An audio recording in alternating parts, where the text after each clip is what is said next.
Hello hello hello hello കേൾക്കാൻ പറ്റുന്നില്ലല്ലോ. Hello, കേൾക്കാൻ പറ്റുന്നില്ലേ? ഹലോ ഹലോ ഹലോ ഹലോ, കേക്കാവോ? ഹലോ, ഹലോ കേൾക്കാൻ പറ്റുന്നില്ലേ? ഹലോ, കേൾക്കാൻ പറ്റുന്നില്ലേ?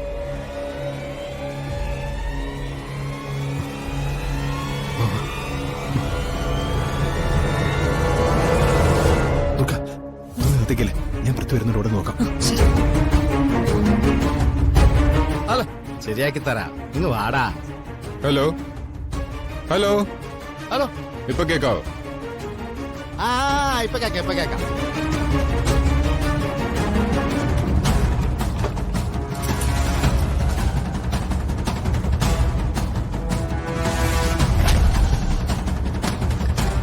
ഞാൻ പറഞ്ഞല്ലോ, ഒരു വലിയ ഡീലിന്റെ കാര്യം പറയാനാ ഞാൻ വിളിച്ചത്. അല്ലല്ല, വലിയ മെനക്കേടൊന്നുമില്ല, ഒരു 3-4 മണിക്കൂറത്തെ കാര്യമേ ഉള്ളൂ. എന്താ ഡീലെന്ന് പറയൂ. അതാണല്ലോ പറഞ്ഞു വരുന്നത്. പൃഥ്വി കരുതുന്ന പോലെ ഞാൻ ഒരു ഔട്ട്സൈഡർ ഒന്നും അല്ല. ഈ ഡീലിന് എനിക്ക് വേറെ ആളെ കിട്ടാഞ്ഞിട്ടും അല്ല. പിന്നെ പൃഥ്വി തന്നെ വേണമെന്ന് ഇവിടെ എല്ലാവർക്കും ഒരേ വാശി. അല്ല, പിള്ളേര് പറയുന്നതിലും കാര്യമുണ്ട്. പൃഥ്വി ആള് പൊളിയല്ലേ. നിങ്ങൾക്ക് എങ്ങനെ എന്നെ പരിചയം? പൃഥ്വി മാത്രമല്ല, അച്ഛനെയും അമ്മയെയും നന്നായിട്ടറിയാം. അച്ഛനമ്മയോ? അതെ, അച്ഛനെ വെച്ച് നോക്കുമ്പോ പൃഥ്വി ഒന്നും അല്ല. ഈ മേഖലയില് പൃഥ്വിയുടെ അച്ഛനെ വെല്ലാൻ വേറൊരാളില്ലാന്ന് തന്നെ പറയാം. അച്ഛൻ ഈ ഫീൽഡിലോ? പിന്നല്ലാതെ, ഞാൻ ചെറുപ്പം മുതലേ കാണുന്ന ആളല്ലേ. അല്ല, അമ്മയ്ക്കിപ്പോ ആരോഗ്യ പ്രശ്നങ്ങളൊന്നുമില്ലല്ലോ? അമ്മ ഇല്ല.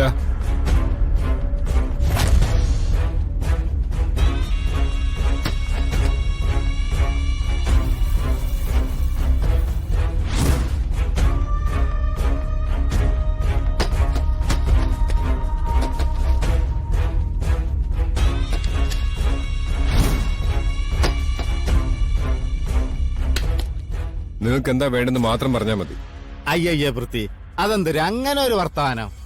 നമ്മളൊക്കെ ഉള്ളത് കൊണ്ടല്ലേ നിങ്ങൾക്ക് ഇങ്ങനെ സ്റ്റൈലായിട്ട് നടക്കാൻ പറ്റുന്നത്. ഇത് വലിയ ശല്യമായല്ലോ. നിങ്ങൾ മര്യാദയ്ക്ക് കാര്യം പറയും, അല്ലെങ്കിൽ ഇപ്പൊ ഫോൺ വെച്ചിട്ട് പോകും. അതെ, നിങ്ങളെ ചേട്ടനോട് ഞാൻ മണിക്കൂറോളം സംസാരിച്ചിട്ടുണ്ട്. ഇതുവരെ അയാള് എന്റെ അടുത്ത് ഇങ്ങനെ സംസാരിച്ചിട്ടില്ല. എന്റെ ചേട്ടനോ? അതെ.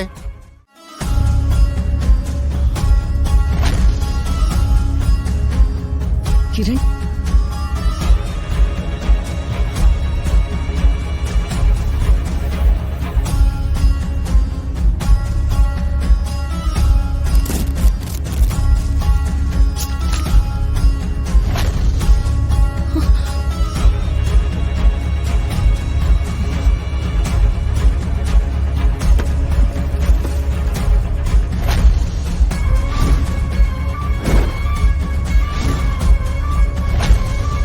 കിരൺ,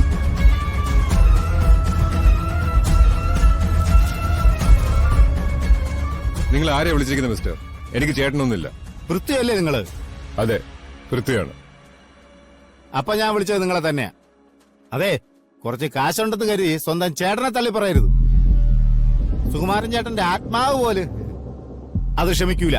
സുകുമാരനോ? അല്ലപ്പോ ഈ സിനിമാ നടൻ പൃഥ്വിരാജല്ലേ സംസാരിക്കുന്നത്? അല്ല, ഒന്ന് വെച്ചിട്ട് പോടും. മനുഷ്യനെ മറ്റേ കിടത്താനായിട്ട്. എടാ മോനെ പൃഥ്വി, കുട്ടന്റെ അടുത്താണാ കളി.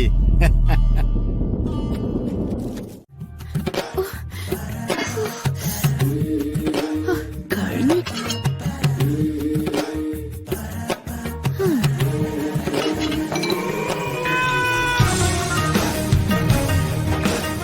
കൊള്ളാം, അത്ര വലിയ കുഴപ്പമൊന്നുമില്ല.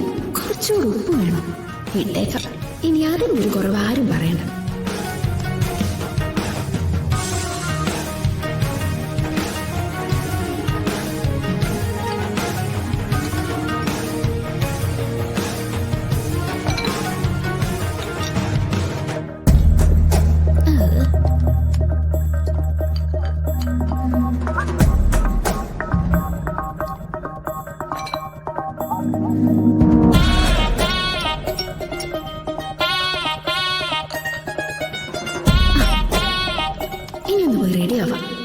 ചൂടടിച്ച് എന്റെ മേക്കപ്പ് ഫുള്ള് പോയി.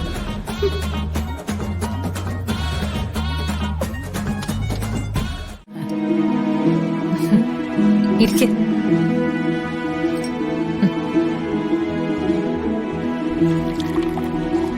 ആഹാരം കഴിക്കുന്ന സമയത്ത് ആവശ്യമില്ലാത്ത സംസാരവും വഴക്കൊന്നും വേണ്ട പ്ലീസ്. അതൊക്കെ ഞാൻ അശ്വതിയോട് സംസാരിച്ചു, പ്രശ്നങ്ങളൊക്കെ തീർത്തു.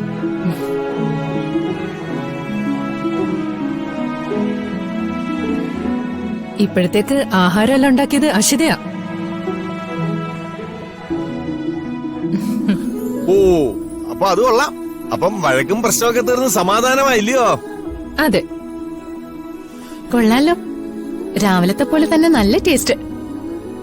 നിങ്ങക്ക് രണ്ടുപേർക്ക് നല്ല കൈപ്പുണ്യാണല്ലോ. അങ്ങനെ വരാൻ വഴിയില്ലല്ലോ. ഈ കൈപുണ്യം ഇവരുടെ മുത്തശ്ശിയുടെന്ന് കിട്ടിയതായിരിക്കും അല്ലേ ദുർഗേ? അതെ, മുത്തശ്ശി നന്നായി ഭക്ഷണം ഉണ്ടാക്കും. പക്ഷേ ഇപ്പൊ ഒന്നും ചെയ്യാൻ ഞങ്ങൾ സമ്മതിക്കാറില്ല. നല്ല ടേസ്റ്റ് ഉണ്ടല്ലോ. ഇതെങ്ങനെ സംഭവിച്ചു? ഇത് ദുർഗയുടെ പണിയാ, അതുറപ്പാ. ഭാഗ്യത്തിന് രക്ഷപ്പെട്ടു. ആ, ഇവളിവിടെ വന്നതിന് എന്തെങ്കിലും ഒരു പ്രയോജനം ഉണ്ടായല്ലോ. എങ്ങനെയുണ്ട് അശ്വതിയുടെ കറികൾ? നന്നായിരിക്കുന്നു. തനിക്ക് ഇത്ര നന്നായിട്ട് കുക്ക് ചെയ്യാൻ അറിയായിരുന്നോ? നൈസ്. എനിക്ക് എന്തായാലും ഭാഗ്യമുണ്ട്. ഇനി എന്നും എനിക്ക് നല്ല ടേസ്റ്റുള്ള ഫുഡ് കഴിക്കാലോ. ഇനി എന്നും ഉച്ചക്കത്തേക്കുള്ള കറികളെല്ലാം അശ്വതി ഉണ്ടാക്കിയാ മതി. ഓ, അപ്പൊ അവളെനിക്ക് സഹായം ചെയ്തതല്ല, പാര വെച്ചതായിരുന്നല്ലേ. നാശം.